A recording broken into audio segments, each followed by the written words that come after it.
Hey everyone, Ryan Lane with Lane's Rubs and Sauces, and today we're kicking it up a notch. We're going with some smoked prime rib and then a side of some roasted Brussels sprouts with bacon. Get ready.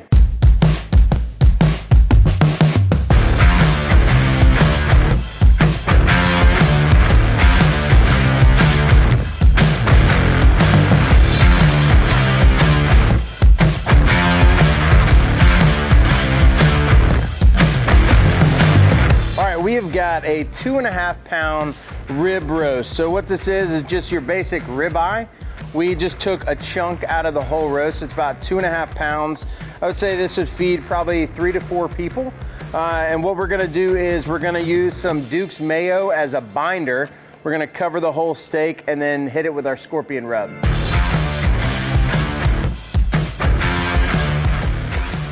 All right, so we've got our rib roast ready. We've got it, we used the Duke's mayo as a binder just to help all that seasoning stick. Don't worry, you're not gonna taste mayonnaise.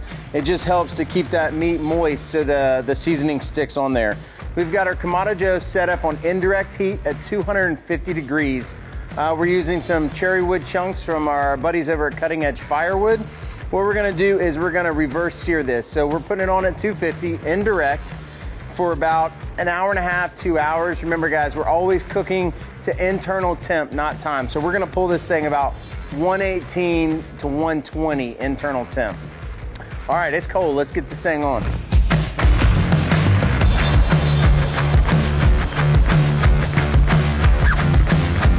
All right, we've got the roast on the smoker, and while we're waiting for it to get up to temp, let's make a little horseradish dipping sauce. This is one of my favorite things I remember growing up eating at Christmas time. Really easy to make, 6 ingredients when you count the Lane's Rubs. If you don't have time or don't have the ingredients, you can always use some of our sort of white sauce. It's a mayo-based sauce with some horseradish, got a nice little kick to it. All right, so we've got 6 ingredients. Let's put it together. All right, we've got our sour cream. We've got some Worcestershire sauce, a little bit of roasted garlic, some shallots, and then what's gonna give us our bite is our freshly prepared horseradish. So this you're gonna, however you like your heat, if you want a little bit more kick, you can kick it up. And then going with what we did for the steak, we're gonna hit this with our scorpion rub too. This is also something if you want some spice, you can add some jalapenos, you can add some cayenne, some hot sauce, or one-legged chicken would be good in this too. So you don't really want a soupy consistency. You're just looking for like a thick, creamy sauce. It's gonna provide tons of flavor. That's it. So we've got our KJ is fired up. It's probably about 500 degrees.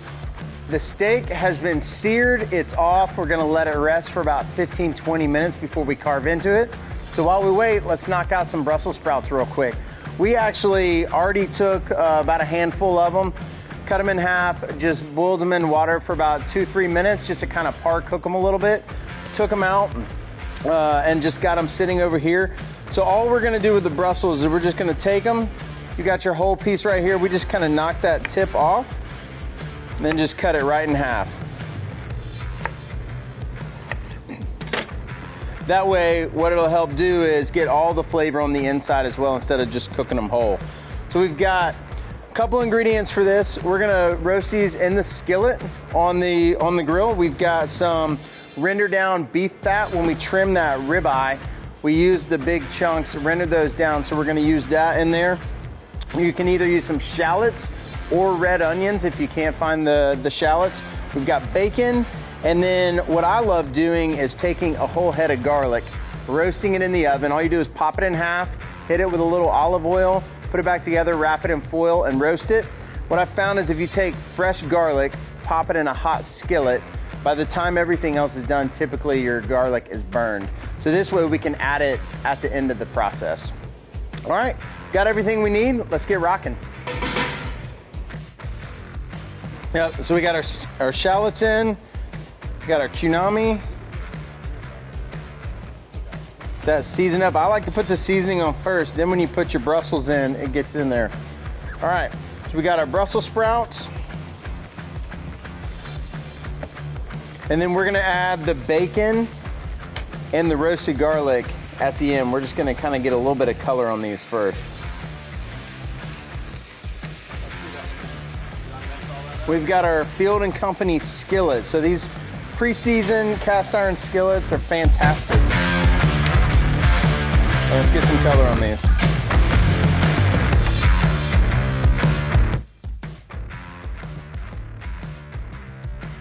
The roast is off the grill. It's already been seared. We've let it rest. We got our horsey sauce ready.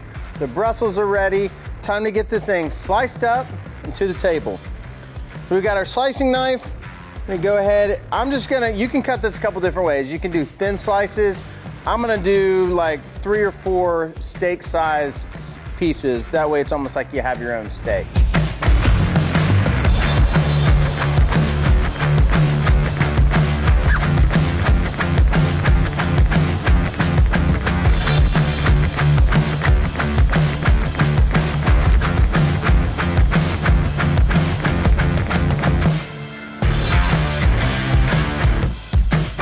What we like to do at the very end, we take some maple syrup.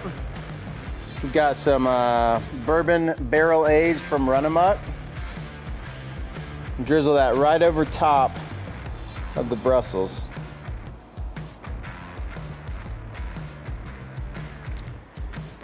Hit them with a little bit of that smoked salt as well. We're ready to eat. All right, guys, I hope you enjoyed. Remember, this is something that's perfect for those family gatherings, holiday parties, or heck, even if you want to kick up a Tuesday night, it's the way to go. It takes a couple hours to do. Tons of big, bold flavor, especially with that horsey sauce we got going with it. So thank you for checking out the video. Remember, like it, subscribe it down in the comments. Let us know what else you want to see. We really love just seeing what you guys are talking about. So whatever you do, keep experimenting. We hope you enjoy and see you soon. Right here. Cheers.